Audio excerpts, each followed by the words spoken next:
I'm Justin Boyd. I'm Brittany Pacheco. I am Tristan Jones. And we are the Watchers in the Basement. Welcome to the Watchers in the Basement. We are here today to discuss Season 2, Episode 5 of The Last of Us, episode titled Feel Her Love. Let's jump right into it. Brittany, what were your thoughts on this episode? I enjoyed this episode. I was a little surprised by the rating over on IMDb when I was trying to look for a photo for the thumbnail, but I actually enjoyed this episode. I could tolerate Ellie a little bit better than in the past. I do appreciate Dina and just how strong of an individual she is, right? She has her demons. She has a lot that we did not know up until this episode. But I love how she just kind of keeps Ellie in check in a way that maybe Joel wasn't able to. The whole scene inside, oh God, I don't even know where they were, that warehouse type building thing. Yeah. Very scary. I was like, okay, I don't think I like this. So I can only imagine how it would have been in the game if it is game accurate. And we'll talk about that with Tristan, of course, later. But I was like, oh, this is going to be hella messed up. Like, someone's going to die. I was afraid Dina's going to die. But we get the surprise savior, if you will. And we'll, of course, go into more details about that. But overall, I did enjoy this episode. I will tell you, my heart cannot take it anymore with these endings. It's an emotional roller coaster with me, y'all. I need to know if anyone else out there in the live chat, shout out to Kimi Johnson and M Moves for being in today's chat today. I need to know if y'all are feeling the way that I feel, especially with the last 30 seconds of this episode, because oh my God. And then the look ahead for next week's episode. I'm like, no, I'm not ready. I am not. Emotional roller coaster. I'm fine. Tristan, how are you? I'm great. And I told you that a throwback Joel episode is coming. I did tell you that. I didn't think it'd be this quick, but I mean, there's only a few episodes left. There's too much left unsaid, or at least for us as an audience, left for us to know, what happened between Ellie and Joel from when they came back from Salt Lake, first got to Jackson to where we see them in episode 1. So we got to get, I said this a few episodes ago, but one thing Last of Us will do is fill in the gaps. 9 times out of 10, they will fill in the gaps. They will make sure you understand enough. It's a habit built from the game. You see it throughout the notes and the letters and, different coins that you pick up. It all tells a story. It all gives you a backstory to where, and this is why I appreciate the show so much, because in the game, you're so mission oriented that you're not. I was telling my wife, we were watching, we were watching the gameplay again, and I'm just I didn't pay attention to this when I was playing because I'm so worried about survival, right? And I'm not thinking about the larger story that's happening. I'm so objective based that you miss some things and you end up being a little bit more reckless, which is funny because this reminds me of Dina and Ellie, right? This episode is I loved it. I liked it a lot at the very least. I loved it in a lot of ways, in that it really crystallizes the recklessness of, not just Dina and Ellie, but teenage lovers, drunk on both love and lust, who've been kind of confined to this very well-developed community, but there's restrictions, they can't really break apart. So this is all born out of that. They're mission based you are in the game. They're hey, I gotta kill Abby, find the rest of them who were there when Joel died, that they miss so much of the forest, so focused on the trees. There's a real live civil war happening, in this place that you underestimated because you were so mission based. And it's this episode really crystallized that in a lot of ways. I definitely want to talk about this later, but they don't know what they're doing. At least not Dina's. This was a very strong Dina episode. Dina knows how to plan, how to strategize, but it's hard to like fully plan and strategize when you don't know fully what you're up against. And this episode really let us know, like, hey, as much progress as they're making, like there's so much failure that's kind of wrought in their way because just a lack of knowledge about the landscape. But I really enjoyed this episode. Like I said, it's a very, very strong Dina episode. Like, obviously she's a fan favorite. Obviously every performance has been strong, but like I feel like her character and her performance is upping it up every single week. So I look forward to that continuing. Yeah, this is another great episode. This is the shortest episode so far of the season, only 45 minutes, but it was action packed. And to me, it answered two big questions that I think we've all had. Right. One of the questions was, did Ellie know what Joel did at the end of season 1? We find out that answer, right? Also, the question that the audience has had this whole for at least since episode 2, when are we going to see Pedro Pascal again? When are we seeing Joel return? Well, we found that out also at the very end. So, very like I said, very short episode compared to the other ones, but like we got a lot of information and also just the real jump, like we learned about another way for the infections to spread, which is through spores. oh yeah, yep, Which is again for the gaming community was something that was a hot topic, but like that's Yeah. another way to like validate Ellie's immunity, and just adds another layer of like danger that they don't fully understand. I like to interject a question, one that I'm going to carry over from last week's pod review. Okay. Where is Shimmer? Is she okay? Are we going to ever see her again? She's missing, y'all. I need that horse to be okay. End inquiry. I don't think we're seeing her again. God damn it. Just to guess. Well, again, by this point in the game, they come across like a landmine, and like they have to split up. I don't need to hear this, Kristen. I don't want to hear this about the horsey. Okay, no. yeah. Shimmer doesn't make it. Let's just say no. Let's just say that. Heart. So whatever her fate is on the show is probably better than it is in the game. Oh Lord, that's just so sad. No, seriously.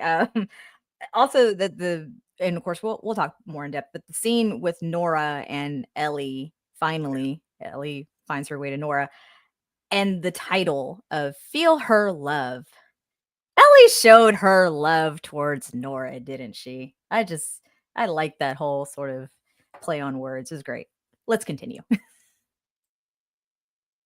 Yeah, so Tristan brought it up. Let's start off with the beginning of the episode where spores are here. And, like if this world wasn't dangerous enough, now the infection is now airborne.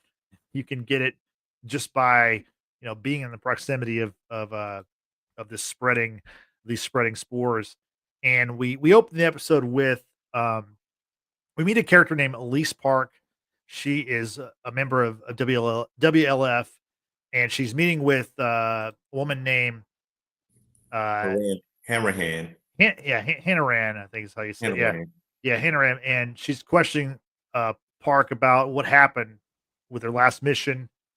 We learn that the hospital has 3 basements, which, we're the watchers in the basement. So hopefully we could have space in one of those, I would hope. But I was going to make a joke, Justin, because I know you were kind of incapacitated right before we were going to come online. Yeah. I was going to make a joke and say, well, Justin's been sealed off, but not for the ways that you think or the reasons why.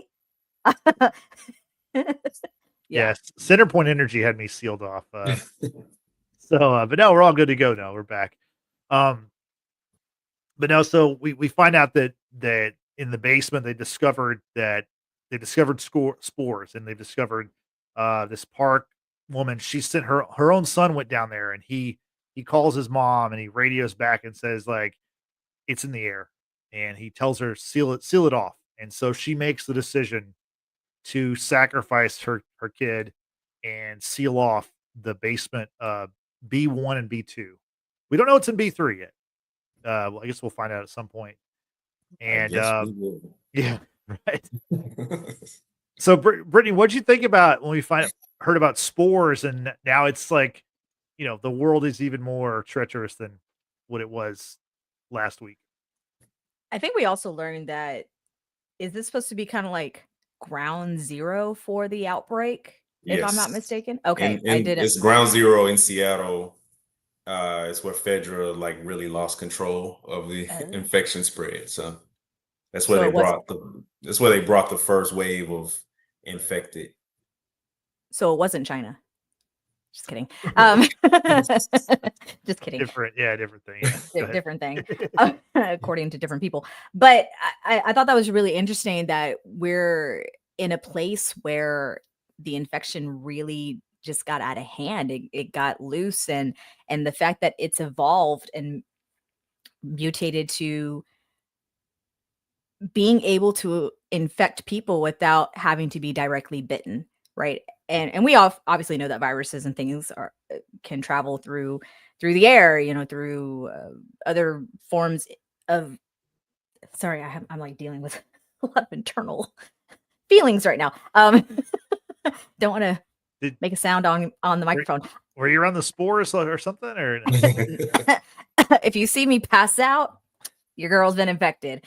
Anyway, but to learn, of course, that now there's a new threat to be infected that really could spread quickly if it was released out into the open. And so quarantining or just sealing off those two levels in the hospital, which again, irony, hospital outbreak, but the fact that this is what they ended up having to do, and for that young man to make the ultimate sacrifice for him and the other members who went down to the basements to check out what was happening, and to tell his own mother, seal us off.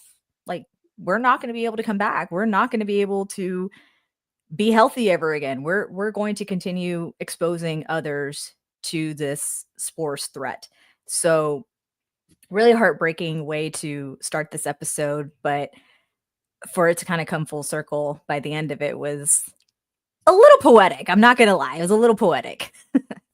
I mean, the scene is set up also for Sergeant Park. I think she was commander or whatever, but as a clear juxtaposition of Joel, she makes the decision to sacrifice her child for the greater community, whereas Joel obviously made the inverse decision, and it's a big catalyst for the events of this particular season. Again, like so much of the season is about sacrifice and utilitarianism, like just thinking about the greater good of the community over self or selfish motives. Like Ellie will later betray the greater community, like what's best for like Jesse and Dina, for her own selfish desires, because she's so laser focused. One could say addicted, but the scene is great. One, this is not a scene from the game. Like we see spores or introduce the spores in a much different way, but I love the scene because you don't really know who she's talking about, right? Like we know she's talking about a subordinate, somebody that's underneath her in rank, who she's made the decision to send down. Her best, as she put it. Her best, like, but she's quibbling, like she's shaking, holding a cigarette. You don't know if she's shaking because of this discovery or she's shaking because like the personal connection. And we see it's really both, right? Like one, we see through her nervousness or the tics that she has, that obviously, okay, hey, what we thought was an uncontrollable force that we'll never be able to stop, that we just kind of have to manage and work around, is actually way worse, right? And then on top of that, like we get to the end of the scene and realize that she made that decision to send her own son, or to not attempt to like get him out of there, and essentially heed his warning, like, hey, seal us off, like you said. Like that's a big sacrifice. And like we're always left with these moral dilemmas. Like so much of The Last of Us is about moral dilemmas. What will we do in that situation, right? And that one, I think that obviously that choice is easier to make than what Joel had to make. Yeah. because knowing what they know, like he was done for, but like that parental instinct is, let me see how I can fix this. And she was just like, knowing the situation, right? Like so much of this episode, knowing the situation will like inform better decisions. Like she obviously made a very quick and rational decision to sell him off and to leave him there. And like you said, the full circle at the end was like, hey, like good or bad, like there are consequences to our decisions at all times, and we can physically see the consequence of her decision. Maybe when we get closer to the scene where Ellie discovers the scene that we're talking about, I do have some questions. So let's just kind of like put a pin in that and make sure to ask me about my question. Okay, we'll do that. So moving on in the episode, we see Dina and Ellie. It's now day 2 in Seattle, 2029. And Dina is working on the plan. She's working on her triangulation, and she's listening to the WLF on the radio. And she makes the point of like, these people, like they talk on the radio all the time, and they give away their locations like no one's listening, because as she makes the point, like you're fighting these scars, these Seraphites, and she makes the analogy that they're like Amish people, and she has to explain to Ellie what the Amish people are, and they're people who like live like it's the 1800s, and there's no technology, and there's no electricity. And so I thought that was a really good way to like explain why she's got this radio, and she's just she's charting, and she knows where Nora exactly is going to be in this hospital. And I thought that was a really smart way to kind of inform the audience that it wasn't just like some dumb luck fluke that they end up finding this person they're looking for, but they actually knew because the person's constantly in communications with other people and they're talking. And that's a very clever and smart way to handle that. And just to further, we've seen it like right before they set out of Jackson, like we see Dina be the one with the plan and understanding like just the different angles of a plan and how to move discreetly and all these things that Ellie absolutely is not good at. Like this is where we see her take even more control. Like there's so many role reversals in this episode, right? Like Dina, for the majority, I would say a good 90% of it, she is the one who is coaching Ellie in a sense, how to move the right way, how to move, I guess, in a more mature type of way. And rightfully so. Like Dina, through all the intents and purposes, is like hilariously smart, right? Ellie is smart, but she's more perceptive. She picks up on things, but like she doesn't have, I guess, what you would call like the natural intelligence. Like she was a problem child, grew up in a post-apocalyptic military like school. Like there's just some things you're gonna miss out on. But what's funny is like as we go throughout this episode, and really as we've seen throughout the season, when it's time for violence, like they switch roles. Like Ellie becomes the protector, she becomes the coach.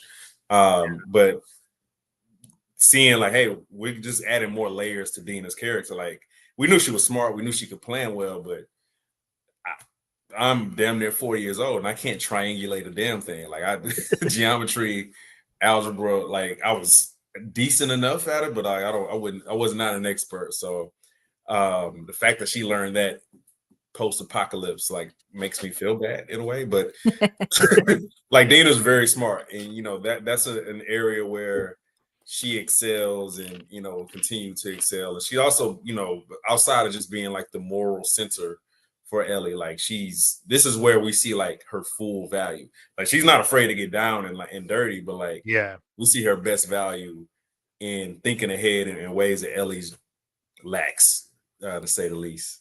I feel like if your survival really meant for you to, like, if that was the reason for you to learn triangulation and such to survive, you'd be great at it. You'll be fine. Like it'll kick in. For me, I think all hope is lost. This is the reason why I was an art major. So I do also appreciate the explanation, kind of to the point about Dina learning about where Nora is, her like exact coordinates basically, and this being basically the fatal flaw of WLF, Wolf, or whatever you want to call them, because the fact that they're operating under this assumption that there are no other people who have any kind of skill sets or equipment or anything and know how to use these radios to try and find out information, what have you. And I feel like this is kind of just setting the groundwork for maybe future system failures, right? Of Wolf. I'm not sure. I don't know how this will pan out, but I did appreciate that, and just the point being made about, yeah, they talk as if no one else is here, no one else is listening. I mean, you had a few people who like traveled to Jackson to see that a whole civilization was thriving, and I wonder, like, did they come back to tell WLF, hey, there is a whole other I was whole about to other ask the same society? question. Like, I wonder what did they, because What did they essentially come that was back? a side quest. They were, Yeah, I think as we see, like, I don't think they were supposed to do that. I don't think they were I supposed to go agree. off like that. So Right. I agree. Much yeah, like maybe what's happening from two members who left Jackson to come Yeah. help out Ellie and Dina. But yeah, I thought about that during the episode, and either they just went rogue or they don't operate under WLF directly. Who knows? Also, like, they've been fighting the same enemy for so many years, you know, and Yes. you only get, I guess you get, again, laser focused on, you know, one track minded on this is how we fight this particular enemy. These are the things we have to look out for, which is funny because it feels like both sides are losing at a rapid rate. But yeah, that's the downside of not thinking past your own, like, very small bubble, your own small community, your own environment. Like, there's so many different threats. Oh, the hubris of being WLF. Man. Like, yeah. So I did want to point out that I liked how Dina called Ellie. She said, you're non-school oriented. You're not dumb. You're just non-school oriented. So I thought that was kind of a funny thing to say. Then we have a scene where Ellie goes to this very nice theater that is there, very well preserved in Seattle. And she goes up on the stage, finds a guitar, starts playing Pearl Jam's Future Day. She does the first lyric or two, which is if I ever were to lose you, I'd surely lose myself. And then she, you know, obviously, I think she learned that song from Joel. Future Days was, by the way, the title of the first episode of this season. And that's, I think that, you know, she stopped playing that song because it wasn't so much because Dina walks in, but it's also because it's a you know, it's a nod to Joel, right? Yeah. Yeah. The lyrics themselves, like, Yeah. I will lose you. I thought it was a great go ahead, Brittany. I was just gonna say she could even get past that first line, if I were to lose you, and she just There we go. stopped. Yeah. Put the guitar away, enters Dina. But yeah, she's having a rough time. Continue, Tristan, please. No, like, it essentially awakened something within her, you know, like that, having that type of realization and stopping, because like these lyrics have such a profound effect on you, can go so many different ways. It can be like, hey, I can think compassionately, like I could get nostalgic, but for her it just fuels the rage that just is constantly building within her at all times. And like, she becomes way more focused, right, on her original task. And like, this is really no time to think about, there's no time to play melodies, like there's no time to go throughout that entire song. Like, that as we see at the end of this episode, like, there's a clear break with her when she hears that lyric and has that memory of Joel, essentially, because obviously he taught her the songs, taught her how to play the guitar. Like, all these things are coming back in different ways for her. And I said after episode 2, you know, we're about to see a different Ellie.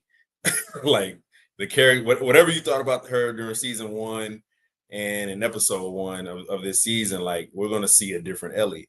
Like, she is profoundly changed by Joel's death. There's so many things that have changed her along the way, and I guess that was like the last straw. But like, a large part of her character will change and will accelerate, and you know. Yeah, definitely. I will believe it after this episode for sure. I mean, just saying. I think Tristan might be stuck there. Maybe an internet issue. Yeah, he'll jump back on. No, I was going to say that song. I think we're going to see that song in the next episode. I think we're going to see maybe the full performance in the next episode. He's back. Tristan's back. Yeah, I don't know what happened there. The Yeah. spores almost got you, sir. Yeah. But Man, did you finish your B3, thought? B2. No, like you see like Bella Ramsey plays that perfectly because you Yeah. see like her face kind of go from like the wonderment of just enjoying the art of playing guitar to like, oh no, this is what I'm here for. And like so many of her actions will be, like I say, more focused. Like as we see, like breaking off from the group, to when she's supposed to be completing a mission to draw, Seraphites away from Dina and Jesse, like she goes straight for the hospital because she sees there's an opportunity there. We'll talk more about that scene when we get there, but the Ellie we know has evolved in a lot of ways. Like I think we're gonna see less pluck from Ellie going forward and a little bit more of the adult Ellie that a lot of the gaming community was hoping to see, from Bella Ramsey in this season. So Yeah. that's the moment. It's almost hard to really perceive Ellie as being an adult when Bella Ramsey has such a baby face. Like I look at her and I still see little Lyanna Mormont from Game of Thrones telling off all the men at that meeting in the north. Like, you go, girl. She's 21 now, so she definitely fits with Ellie age wise. And I think she has the right tone for Ellie, especially in this season as Ellie just naturally has gotten more darker, a lot more emo, a lot more focused on the things that she needs to accomplish. I think it wasn't a phase, Mom. Yeah. But yeah, like Bella Ramsey just naturally just looks 15, so Yeah. they have done an excellent job. I think so far, like I tend to give her a lot more grace on this. Like I think she plays the role too perfectly for me to care about like if she looks exactly like the character in the game. I simply don't understand that criticism that I've seen, but tone wise, I think she scared the shit out of me last night. Let's keep it real with you. Yeah. Bro, no doubt. yes. Oh my God. I can get into this, Ellie. You heard it here first. I can get into this, Ellie. I mean, my goodness. So now we see Dina and Ellie put Dina's plan in action. They're heading to the hospital, and while they're en route, they find more fallout from the Seraphite WLF battle. We see several dead Seraphites against the brick wall, right under the mural where it says "Feel her love," but then someone added "Feel this bitch." So they sent a message in more than one way. Brittany, what did you think about this? I mean, this is the one time we see "Feel Her Love." I mean, we hear that as the refrain from the Seraphites, but to see that mural and to see what uh, WLF thinks about that. I'm guessing that is the ending of the previous episode that we were witnessing when Ellie and Dina were up on the roof and they're seeing in the distance like this cloud of smoke and something or other. There's some sort of commotion, some sort of fight going on in the streets, and I'm guessing this is like the aftermath of whatever was happening in the previous episode. That's just my guess because obviously this is day 2 in Seattle. It's not like a lot of time has passed. And I say that because obviously the bodies are very fresh. And to Dina's dismay, this grotesque scene really makes her ill, right? She's also pregnant. But I think in the opening scene with the lady, the one whose name I can't pronounce to save my life, I think she was saying something along the lines of there may have been a truce that was broken. So are we to assume that truce is something between WLF and the Seraphites? Because obviously the Seraphites still Yes. reside in Seattle. Maybe they just have like certain section, maybe the foresty sort of area that's meant for them. And there's some sort of blurred lines, blurred barriers, or something has occurred for there to be unrest between these two factions. They also have an island like right off Seattle. Oh, so like off the Puget Sound? Yeah, like quick travel by boat. Okay. It's like two small islands Mm. close by, very close by. But yeah, they pretty much dominate a lot of that foresty area. Mhm. Like the WLF does not cover all of Seattle, so like it's kind of broken off into sections. But the Seraphites tend to reside in the forest because they don't care about technology or any new. Mhm. Think we're losing Tristan again. Yeah, things have maybe a little bit of Wi-Fi issues, maybe. So Brittany, as we continue here, the scene really affects Dina seeing these dead Seraphites, and that leads Ellie to question, like, "Hey, should I really have brought Dina with me? You know, like maybe I should, take her back." Obviously, you said she's pregnant. This is no place for a pregnant woman to try to survive in this crazy scenario where survival is the chances are very low anyway. But then we get Dina's backstory where Dina basically says, like, no, she's like, I'm in it, like I'm in this just like you are. And she tells a story about how she killed her first person or the first person she ever killed. And turns out she was 8 years old and a raider killed her mother and her Mm, sister. And then Dina shot the raider. mm. And yeah, pretty tough stuff for an 8-year-old to have to gun down somebody.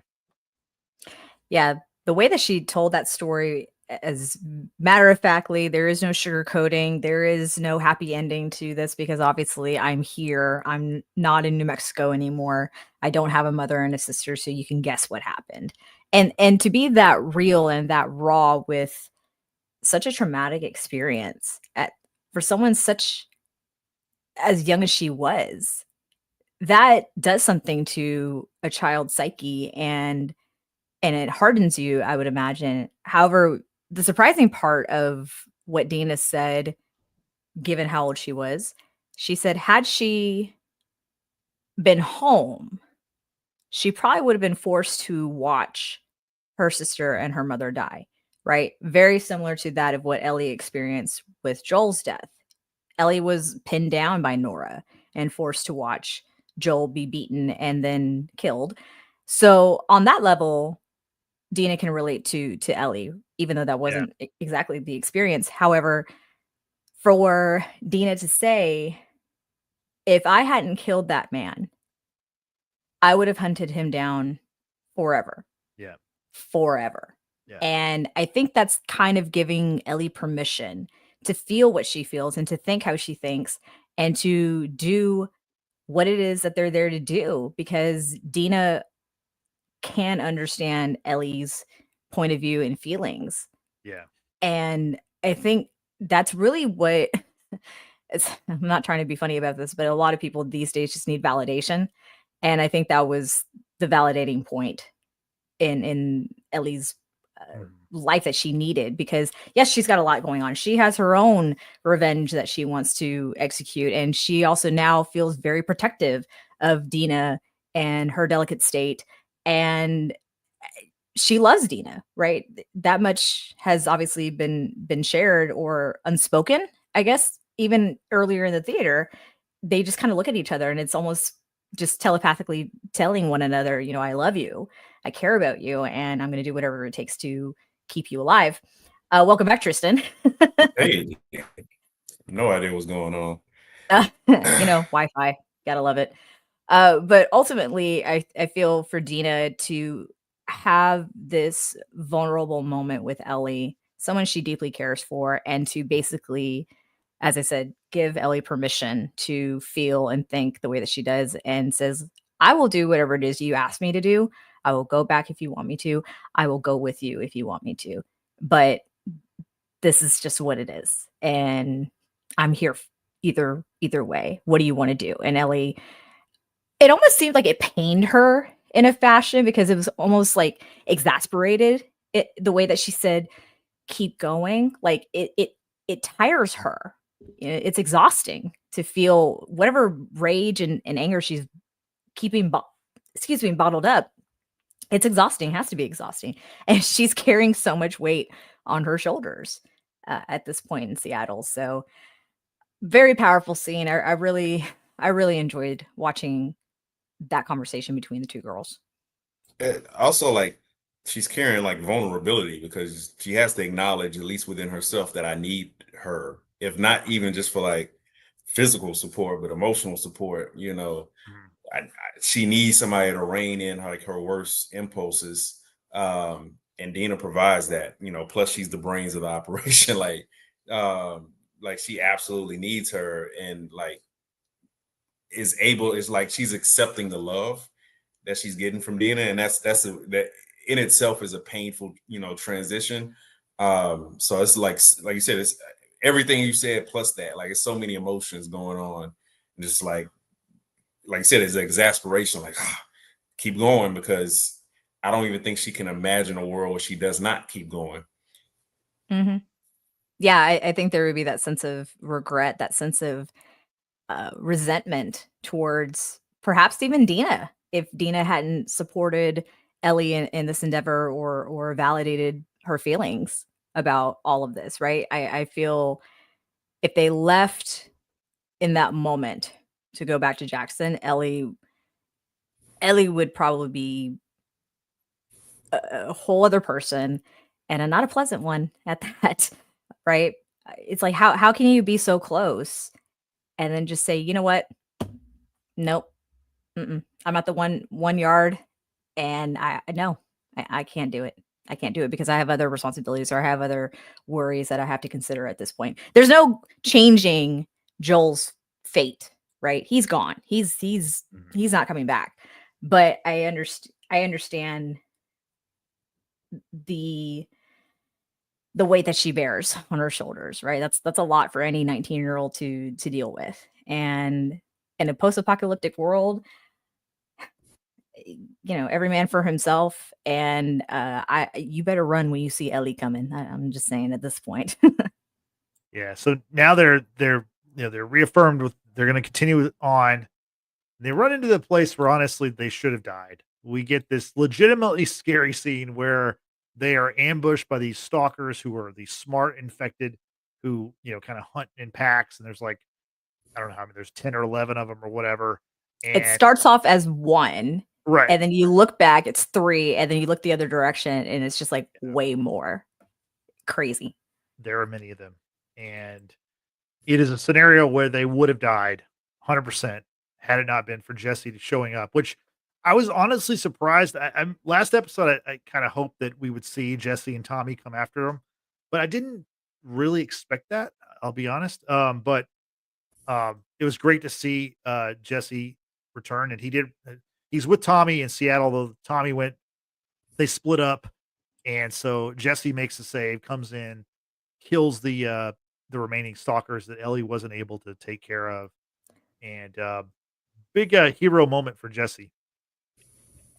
Yeah. Also, not very pleased to be talking with Ellie and having like shit go down as they're trying to escape. And Ellie's like, "What are you doing here?" Asking all these questions. I'm like, "Little girl, stop talking." Get the fuck up. Exactly.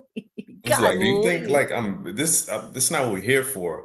Uh, but just regarding that moment, like again, again, there's so many role reversals, right? Like Ellie has been kind of playing a protector role, Yeah, and Jesse's there to kind of remind her, like, hey, like there's still so much about protecting that you don't know. Like there's just so much about all of this that you don't know. And yeah, like you said, they should have died. Like by yeah, all intents and purposes, like Ellie, makes the sacrifice, telling Dina, essentially lying to Dina, like, hey, you run, I can get so many bites, but like she wasn't going to just get bit. Like those stalkers were going to literally tear her apart. Like that was going to be the end of it. Had Jesse not come and save the day. But like she has to admit, like, hey, I was protecting Dina until I wasn't, you know what I'm saying? Until yeah. hubris, just again the lack of institutional knowledge Yep. about where you are and what you're up against, like would have been the detriment. But like I appreciate that scene so much because they need that. Like, yeah, like you're good at planning certain things, but like again, when you only have 40% of the knowledge of like your environment, then so much is going to get missed. And there was a reason the WLF weren't patrolling that particular building. Like there was a reason they left that alone, and they knew it, like infected, but like you don't really understand how deep the infected problem is, not just in that area, but Seattle as a whole. But again, I love this scene. This is it's not game accurate. Like they made some changes on that. Jesse comes a little bit later. So like he's there a little bit earlier than we expected. He did come with Tommy. They did split up. So that part's accurate. So they've kind of accelerated parts of the story to fit just the pacing of the season. I don't mind it. I think it works perfectly. But they were going to get torn apart there, you know, and it would have been because of that lack of institutional knowledge, which even with the best of intentions, even with some planning, is still reckless by nature, right? And these are two reckless individuals who are so objective based that you're missing, so like I said, so much of the forest from the trees.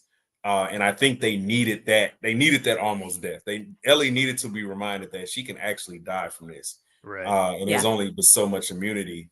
So like this should affect how they plan things moving forward. So 2 things from me. I actually wasn't too concerned about Ellie if this was going to be one of her final scenes at all, because obvious reasons we have season 3 coming.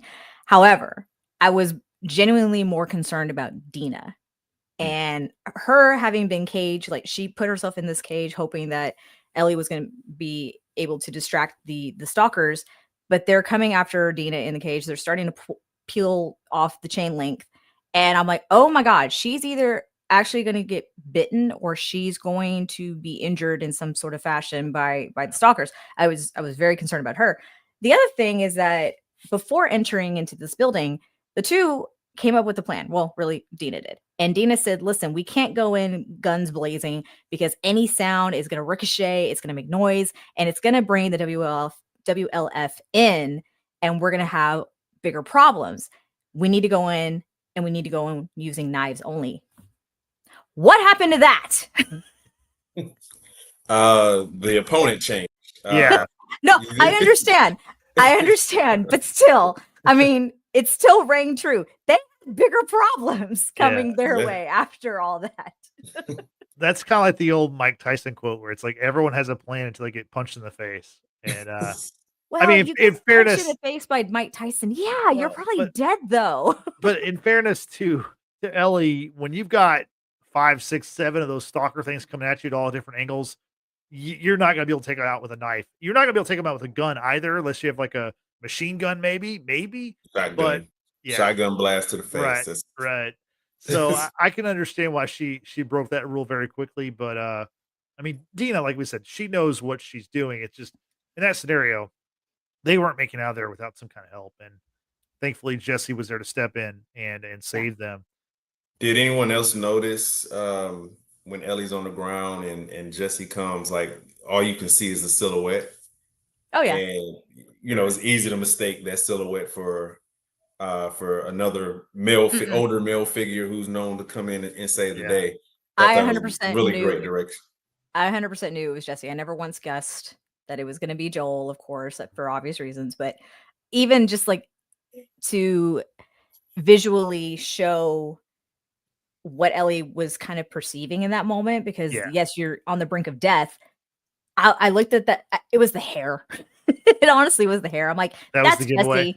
That's Jesse. That's not Joel or anyone of the like. Because if it was in a ponytail, Tommy, hands down, no questions asked. Jesse, he has that 1990s, bad boy, Devon Sawa kind of haircut, and I'm like, that's Jesse, and he redeemed himself in my book. Good for you. Whether you wanted to come or not, you're there, and I thank you for that, good sir. And now we have this weird love triangle between the three, where Jesse doesn't know that Dina's pregnant with his kid. And now granted, in this show, they don't have a whole lot of time to like get into that kind of stuff. It's not a soap opera kind of show. There's literally Ellie was trying to have a full-fledged conversation with him. Yeah. But I did like when she said, we were doing pretty good. And he's like, and she's like, yeah, until we weren't. And she acknowledged that, yeah, we were we were, in out of our, in over our heads a little bit. That So defeated tone was wonderful. yeah. So we Tristan, you were talking about institutional knowledge and maybe understanding boundaries, and I do like how the Seraphites and WLF, they definitely understand their boundaries because WLF is chasing the trio of Jesse, Ellie, and Dina. The three enter this park, and right away WLF calls it off. They're like, we're not entering the park, which is a dead giveaway for there must be infected there. This must be like heavily, Seraphite area or something. But I like how they know where they are. Obviously, it's their home turf, but there are rules they don't break, and that's one of them. Yeah. Again, these are things that Ellie and Dina have to learn. Yeah. It's like you come in expecting one small enemy, you realize no, this is actually a large army, and this large army is fighting against essentially another large army, not as large, but an army with a faith-based like mission, right? Like they legitimately believe that when they disembowel their enemies, or just people who don't share the same beliefs, that they are like cleansing them from sin. Like that is a hard enemy to defeat. Like their will and their willingness to endure pain in order to confirm their faith. It's really strong. Like, and it's important for Ellie and Dina to see the full scope of what they're going against in order to get to like their ultimate goal, which is killing the 5 wolves that were there to kill Joel. So we as an audience need to see that, because we also need to like connect the dots from first episode where we see the Seraphites walking, they're actually fleeing war, and which we now know is against the WLF. And we see the way they communicate through whistling and the things that they believe in, who they believe in, which I'm sure we'll learn more throughout the rest of the season. Like we as an audience need that, but like nobody needs that more than Ellie, Dina, and now Jesse. It's like, hey, we're up against something way bigger than we thought. And if we get caught by anyone, we understand what can happen if we get caught by any one of these factions, because they're both communicating with each other, right? Like the Seraphites are communicating with the WLF by hanging, in the news station and, disemboweling them and just leaving them there, right? Writing, graffitiing Nora the Prophet, right? Feel her love, like the title of this episode. And like the WLF responds back, like, feel this, bitch. Like, like this, they communicate through these acts of violence. And they honestly, like, they perceive any outsiders as a threat. So like this makes it even more dangerous for Ellie and Dina and Jesse, and eventually Tommy is like, hey, if you get caught by any one of these, like they're not really trying to hear, oh, I'm not a Seraphite or I'm not a wolf, like you're an outsider, right? And that's enough provocation. I said Nora, not Nora. The name's not Nora. The Prophet. Yeah. We'll get to it. But yeah, like just you can't get caught by any one of them. So that adds another layer, along with the infected and just the composition infrastructure of the city, which is gone. Now you have these other 2 groups. Like this is so much stuff that they didn't really consider before they made that move. Yeah. And Brittany, seeing the Seraphites, the 3 witness what happens with the WLF soldier, and then Dina gets shot in the leg with an arrow, and now they're the 3 are no longer together. Ellie tries to create a distraction or diversion so they can get away from the Seraphites.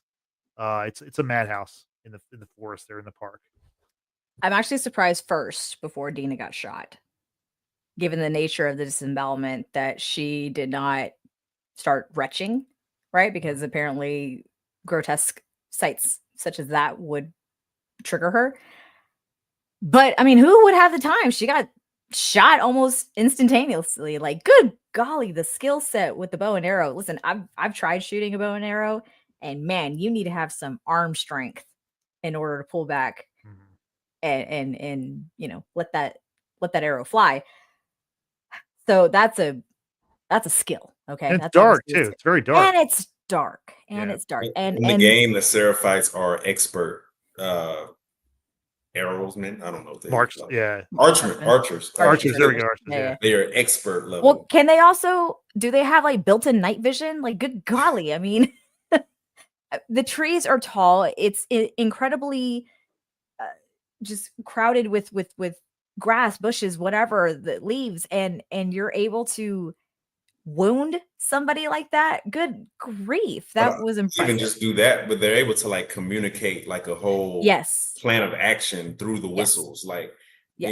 and you have to think back to episode 1, like he's explaining the different types of whistles, like the language essentially. Mhm. Like it's a lingual thing for him. We're like, hey, they're telling him like, hey, we're moving in on the enemy. Yeah. Like It's like and us then- with honking in Houston traffic. Like, Yeah, exactly. And then I mean, immediately seriously.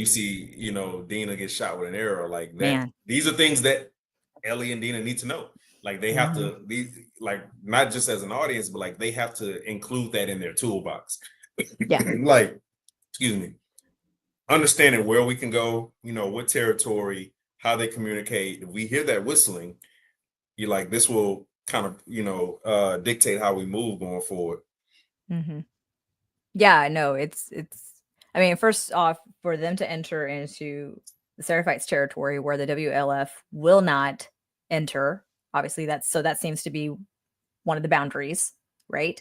That maybe people have entered upon, therefore breaking the truce. Who knows? But it does seem like the Seraphites will perceive Ellie, Jesse, and Dina as WLF. Obviously, they haven't seen their faces; they don't know for sure. But the fact that the three are separated, and albeit Ellie trying to create a diversion, which, admirable as it was, finding just the right tree and the right tree trunk with an opening and squeezing your little self into it was great.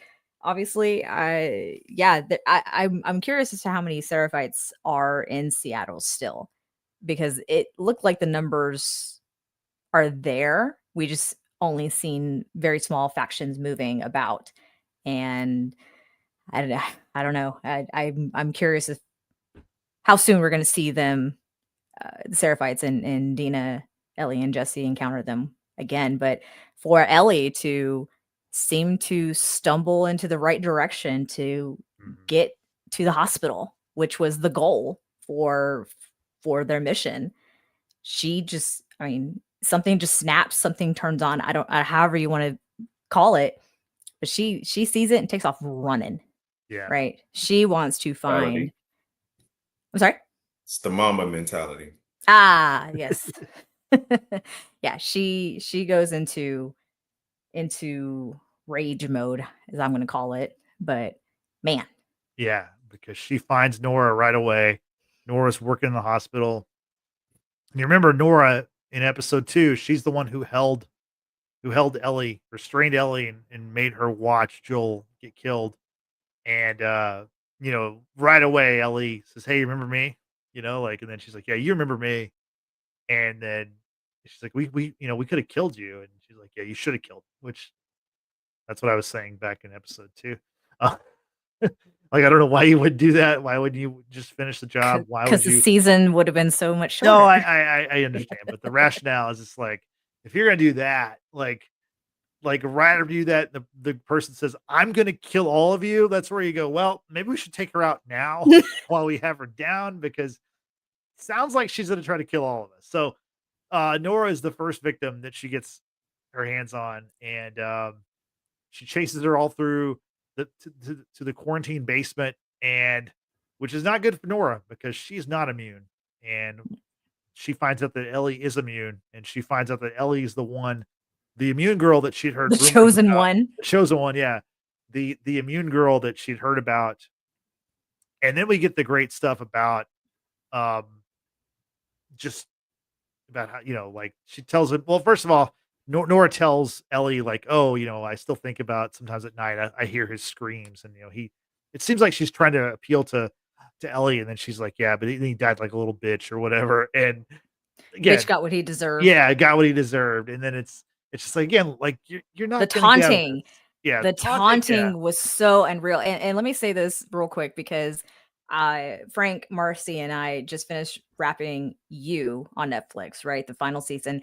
And Tati Gabrielle, who plays Nora in this show, she played a pretty significant character in one of the seasons in You, where Joe was obsessed and they kind of had a relationship, but her cameo appearance in the season finale and her delivery is so visceral and it's just so unreal for her to have that conversation with Ellie, to what you think is going to be empathetic, sympathetic, whatever you want to call it, and then just to flip and just be like, yeah, that bitch got what he deserved, and has no remorse whatsoever for her part in Joel's death. Tosses that the basin of cloths, bloody cloths. I don't know if it was supposed to be alcohol or something. I guess she was going to set the thing on fire, but she tosses it on Ellie to distract her, makes a run for it, tries to notify everyone, shoot her, and she ends up going down the elevator shaft to basement B2, level B2. And we see the sealed off doors, but for Nora, it's like I got to survive this, and it finds a small opening, enters through, Ellie follows, and yeah, how quickly Nora succumbs to the spores, and how it dawns on her. And I think I read it somewhere, probably on IMDb trivia, where the direction for Tati was, it's as if by viewing Ellie, it's like a former Christian believer seeing Christ for the very first time, right? And believing that this is, oh my God, this is actually the chosen one. This is the Messiah. This is the thing that we have talked about before, but seeing is believing for a lot of people. And so for Nora to see this in what would probably, okay, and this is my question too about the spores. People still are living, right? Obviously, we see them as clickers, as stalkers and what have you. But it's like, but how long do they actually live with this infection? Is it just for eternity, or is the infection actually just going to take over and then they die? Tristan, do you have an answer for that? Yeah, like the cordyceps is not meant to kill its host. Like it's meant to like dominate its host. So with the spores, the infection is essentially taking over like their lungs, and it's making them breathe. Like I've taken over you. Like this is what I need you to do. I need you to breathe these spores out in order to create more infected, something else for us to feed on. So yeah, like it's just taking over more.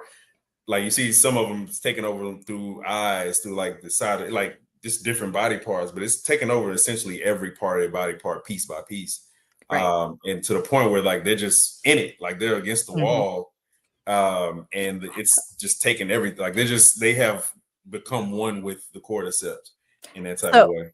That whole scene, and I just have to say this for anyone who's a big fan of Pirates of the Caribbean, the movies, like I am, that whole scene of seeing the people, I mean, we know one person has been there recently, right? But has quickly become one with the cordyceps.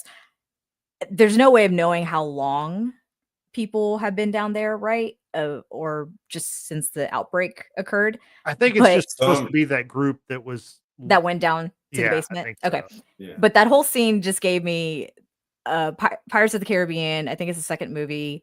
Davy Jones' locker, like his ship, his like the Flying Dutchman, and Bill Stellan Skarsgård's character literally like emerges from the walls, and he's just covered in like the seashells and like all of aquamarine life and what have you. And I'm like, oh my God, this is straight from Pirates of the Caribbean. That's kind of cool. Anyway, that's a sidebar. But for going back to Nora, like I said, seeing the one that it was rumored that there was one person who was immune to this whole thing, and there could be a possibility that an antidote could have been developed using her blood, or just whatever it was going to take, and then we get a bigger reveal that Nora is explaining to Ellie, and Ellie's like, yeah, I know. Bitch, where's Abby? Yeah, that was something where I was surprised when Ellie's like, I know what Joel did. I don't care. Like, I like that. Because I thought we were gonna get a thing where it's like, Ellie did know, and then like, if I were just sacrificed, we could have ended this, or whatever 5 years ago. But I like how she's like, yeah, I know, I don't care. I'm gonna See, kill. Where's Abby? I'm gonna kill you. Then I'm gonna kill her. And like, yeah, this is still happening. see, I don't I really should have done a rewatch for season 1. I really felt that it was understood in the finale of season 1 that Ellie knew the quote truth about the Fireflies and what have you, and she was just really disappointed in Joel having rescued her and fed her some sort of lie about the Fireflies and what have you. I thought it was already understood that she knew what Joel did, or am I just off base? It is intimated that she has an idea and she doesn't want to believe it. Like she makes him swear because she trusts him ultimately, but like she also knows she's also smart enough. Again, she's perceptive. She's smart enough to know that he's lying, but like there's another side of her brain that just doesn't want to Okay. believe it. But I also think a larger purpose of next week's episode is to fill that gap and confirm, Yeah. if they actually have that conversation and he tells her, or does she make him admit it in some type of way, or is it just something that she just continues to pick up on and ultimately stops avoiding that voice in her head that's telling her that he was lying the whole time. But this scene, like, this is one of the more iconic scenes in the game. Like this is one of the scenes that gets talked about, like when this before the season comes out, like it's one of those top 5 moments in the game that you want to see played out, and they did it justice with like a few tweaks. There isn't the conversation of Ellie doesn't say, "Hey, I know," right, to Nora in the game, so they add that part in. But the chase scene, like, again, me and my wife, we just watched this like a few days ago, like so like just it's putting you right back in that moment. There's so many points in this episode that, again, this is the beauty of the show. Like, I know what's going to happen for the most part, but when I see it, it puts me back sitting in front of the television playing a game, like, and it's putting me in that same state of mind and that same anxiety and stress levels, which tells me that they're doing a great job, like, just depicting the show. But again, it's one of the more iconic moments in the game. The entire chase scene, they change it enough. Like, they don't want Ellie to have too many bodies on her. Like, so they changed a few things, but I talked about it at the beginning, like the way you see like this, she become like a menace, almost like a demon, like, adding in that red light, turn on the red light. Oh, like yes. that is so game. Oh my God. Yeah. When that red light came on, like that, again, that's one of those things that puts you in the game. I was like, oh no, Daredevil's coming out. I'm just kidding. That is such a excellent visual. But Ellie just turns so menacing, right? Yeah. Like, and so much stuff comes full circle. Like the pipe she picks up is in the shape of a golf club. the golf Very club. good point. Yeah, I didn't notice that. Good point. And obviously that was what Abby killed Joel with, or just beat the To the ever-loving knee. shit out of him with. To the knee, it looked like, right? Yeah. I wonder, there was a sound. There was a sound of something that a foreshadowing sound in in that basement level, that about something that could have been like below that level. Let's just say that. If you go back and rewatch, like you should hear like some roaring sounds. I figured there's gonna be a big ass clicker stalker, a big. Let's just say I think we're definitely coming back to that hospital. And I think if not, I think next week is going to be a half flashback with Joel, and half, like, we're gonna get a lot of Abby, I think. So to kind of put a bow on this, with Nora not willing to give up Abby's location despite knowing that the spores are in her. She's infected. She sees that Ellie clearly is not infected. She is the one immune girl that everyone has talked about. Tells her, like, Joel killed the one person in the world who could have potentially helped save people. That was Abby's dad. He put a bullet in his head. And she's like, I know, I don't care. Where's Abby? Tell me where Abby is. And Nora stayed true to her conviction. She said no. And even though she was getting probably the walloping of her lifetime, whatever what's left of it, I mean, she still did not give up. From what we saw, she didn't give up any information. I was about to say, are we about, sure? That's why I corrected myself. That's why I corrected myself. If Game of Thrones has taught us anything, is that don't believe someone died unless you actually see the body on the screen, right? But she died. Oh yeah, no, okay. she Ellie was not leaving until she was dead for sure. Yeah, fully she died. Fully understood that. Now it's a matter of whether she actually got the information that she needed about Abby or not remains to be seen.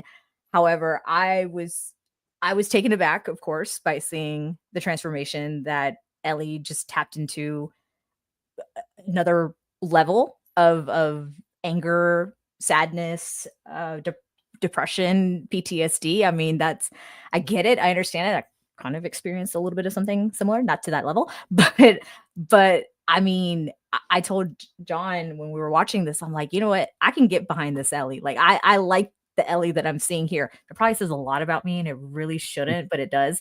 But I was so happy to finally see the less whiny, bratty Ellie, and just seeing this very violent side of her. And she's not going to stop. Clearly, she's not going to stop. So she's going to have, like, what I'm guessing are side quests in order to get to Abby, right? But I was blown away by this scene, and just the lighting and the talk, and just everything that transpired was incredible. But then the final scene, the ending. So while she's beating Nora with this pipe, and Ellie's just screaming, "Where is she?"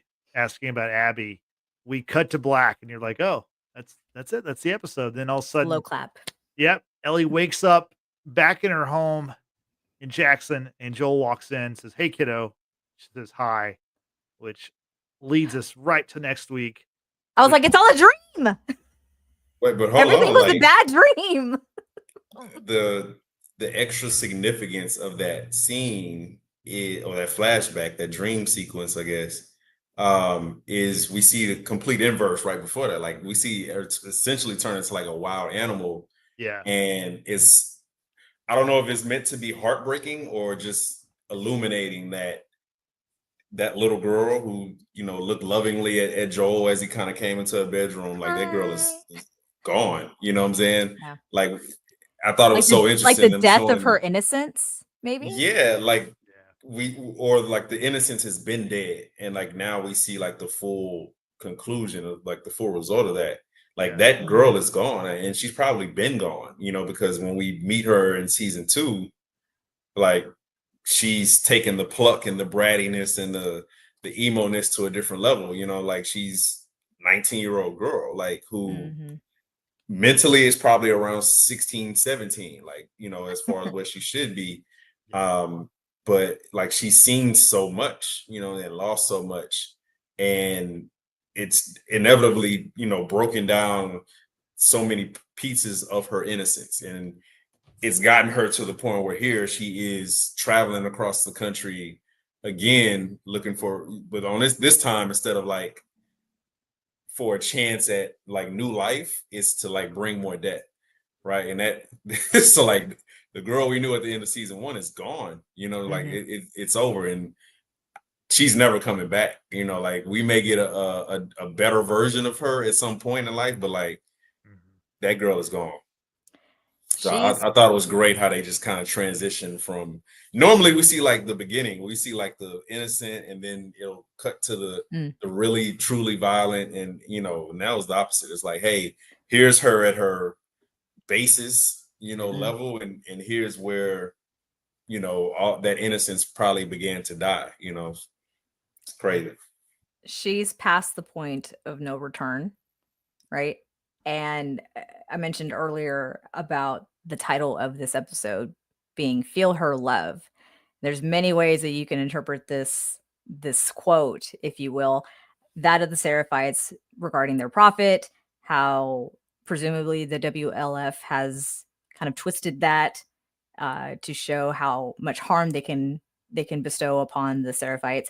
And then with Ellie, who one could maybe argue out of love is beating the shit out of Nora in order to get to Abby. But then just that final scene alone, the inflection of how Joel and Ellie speak to one another, he's just very, very lively and just, "Hey, kiddo," and she's like, "Hi," and it's like that's love. Like when you respond to someone in an almost childlike voice. I mean, that's just kind of out of love because it's hard for me to explain it, but I love the title of the episode and how that can be applied to these different characters and the different situations that they're experiencing. Also, Ellie and Dina, this Yes, is Ellie and Dina. Yeah. a different level in their relationship, like an understanding of like their responsibility and their impact and love for each other and how much they mean to each other, how important they are to each other. The accepting of love, right? Feel this love that I'm trying to give you, and don't run away from it. Don't hide from it. Embrace it. Yeah. Yeah. Very multi-layered title. Exactly. I mean, they did share as much before entering into that room with the stalkers, right? And Ellie's like, "You love me?" And it's just like warm, fuzzy heart, and feelings, and then you're about to go die. But yeah, this ending just absolutely left me distraught. And then seeing the look ahead did not help. Yeah, no, I thought the way this episode ended was a great way to set up a flashback episode because, like you have to have some dramatic ending to where you can kind of like take a break from the main storyline. Now we're going back. It looks like next episode, like Tristan said, it's half and half. Maybe it's half about Joel, half about Abby, which we haven't seen her since episode 2, or maybe it might be a full on Joel episode because we might not. I think we're going to get like what's happened in the 5 years since the end of season 1 to the start of season 2, and see how Ellie and Joel's relationship deteriorated to the point where they're not even really speaking at the beginning of season 2. And I think we're also going to finally get the backstory behind Eugene, Gail's husband, and how Joel had to kill him because he became infected, or that's kind of what I've kind of been led to understand. So I think it should be a big flashback episode from all looks, and it should be a great one. I mean, honestly, this show is like just keeps on delivering these awesome moments, and I can't wait. Tristan, any thoughts about what we're going to see next week, or any more? Half of me thinks we may get a full Joel episode. I think we're getting a lot of Joel next week. Yeah. And maybe if that's true, then we definitely see episode 6. What was this? Episode 5, right? Yeah. It's only 7. Yeah, no, man, I definitely think we're getting some Abby next week. Could be wrong. But I think we find out where Abby has been, like, because Abby is not there for a reason. So we find out, where she's been and where like the mission for Ellie has to like make a detour. Yeah, Brittany, your thoughts on looking ahead at the next episode, which will be the penultimate episode of the season. Okay, first and foremost, I can't believe we're already here at the penultimate, like approaching, and for it to potentially be a Joel centric or half Joel centric episode, whatever. I don't know how you guys can guess these sorts of things, but hey, so far y'all have been doing very well. I don't know if my heart's ready for it. Obviously, I'm going to bring the tissues. I will be happy with the explanation, of course, of anything that happened between Ellie and Joel in the last 5 years that we missed. just from the quick little clips of it, it looks like Joel was upset that Ellie has a tattoo, or I guess in a way is trying to cover up the bites or the burn or whatever the case may be.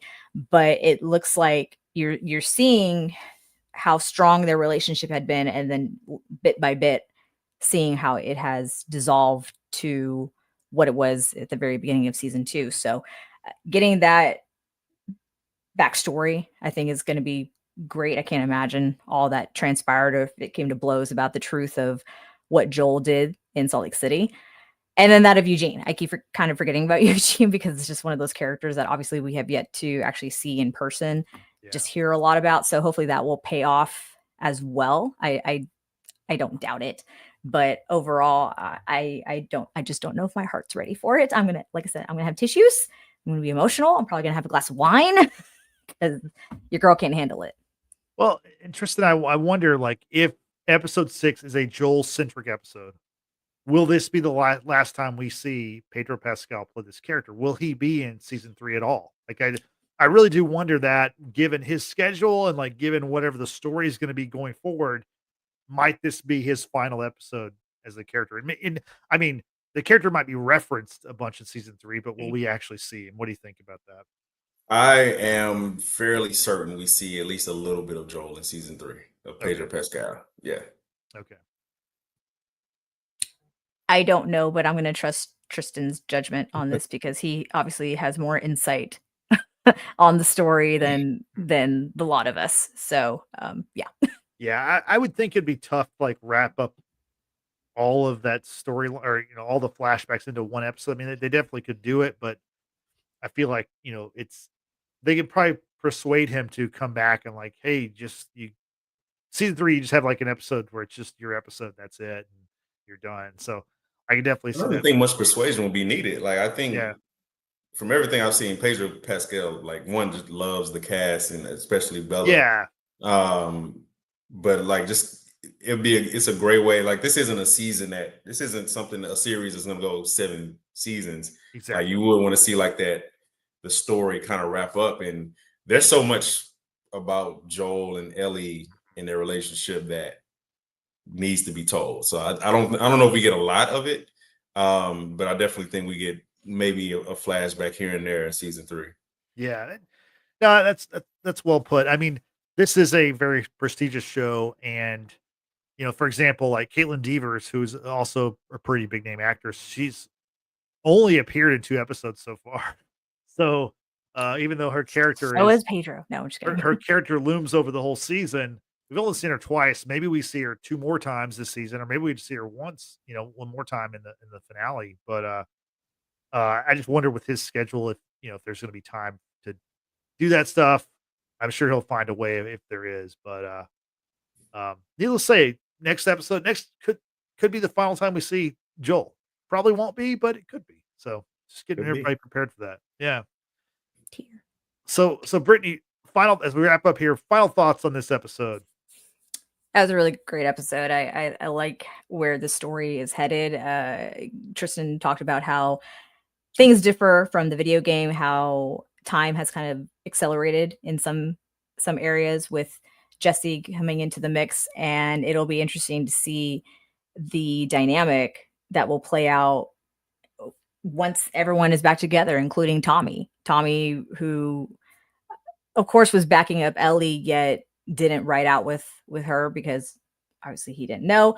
I'm curious to see what those conversations may look like about returning to Jackson, if it will be revealed about Dina's condition, and just how everything else may play out, obviously. So I just can't believe how quickly we've already come to the final couple of episodes for the season, but I'm looking forward to it. Short season. Yeah. Final thoughts, Tristan, final thoughts. I'm very interested to see how this love triangle is going to play out in the show, between Ellie, Jesse, and Dina. But just overall, man, I think this is the episode I think that most made me feel like I was playing the game, which is an excellent compliment. Last episode had a lot of it, but definitely this one, just the same, just feelings of stress. Like, that's as for a game that I love, like nothing has made me more stressful than The Last of Us Part 2. So absolutely love the warehouse scene and then the chase scene. Like it's something that you feel like kind of nervous, like, man, can they really like pull it off? And they pulled that shit off perfectly, I would say. So great episode, loved it. Can't wait to rewatch. Looking forward to next week. Next week should be a banger. Yeah, no doubt about that. Yesenia in the comments mentions about all the bites that Ellie potentially or definitely got from those stalkers. You know, we didn't bring this up, but there was the part where Jesse's like, "Hey, you know, were you bitten?" And he's got his gun ready to shoot her if he has to. You wonder how big, you know, how the secret is going to spread. I would assume in the storyline. Well, So it'll Tommy be- knows. Tommy Dina knows. now Dina knows. knows. Yeah, Nora knew. Past tense. I don't Yeah, think but she knows she's anymore. not going anywhere. Yeah, no, it's like In the game, Maria knows. okay. Yeah. Well, that would make sense. That would make sense. But yeah, That's for it. Jesse to find out, is he going to be the one who struggles the most with being around Ellie? And in light of Dina's condition, this weird triangle that they've now formed, if you will, it's going to probably be a really tough spot for Jesse, right? I mean, he had a bro relationship with Ellie, but Ellie's into Dina. Jesse got Dina pregnant. It's just gonna be messy. It's gonna be very messy. Yes, it will be. But we look forward to seeing the messiness play out on our TV screen. So We're here for the drama. exactly. So now you know what we thought about this episode. We want to know what you thought about season 2, episode 5 of The Last of Us. And Brittany, how can people let us know? Well, as always, we invite everyone to join us here in our live chat. Shout out to Yesenia and King B Johnson and Moves for taking time out of their day to chat with us about this episode. Also, Yesenia says, "Happy Mother's Day episode for The Last of Us." Yes, this is very true. Happy belated Mother's Day to those out there. Yeah, what a episode for sure. So if you haven't done so already, be sure to hit that subscribe button to become a watcher with us. We're on the road to 500. We're currently at 448 at time of recording. Be sure to hit the like button. Also, don't forget to hit that notification bell. That way, you know the next time we go live. We will be coming back with The Handmaid's Tale, Amber and I. But you can also check out all of our previous podcasts. We recently did You can check out all of our other The Last of Us podcasts, etc. We do have other podcasts coming your way. So subscribe, hit the notification bell, follow all of our social media. You can find the links in the description box down below, and also check out our audio podcasts on Spotify and Apple Podcasts. Give us a follow and give us a 5-star rating.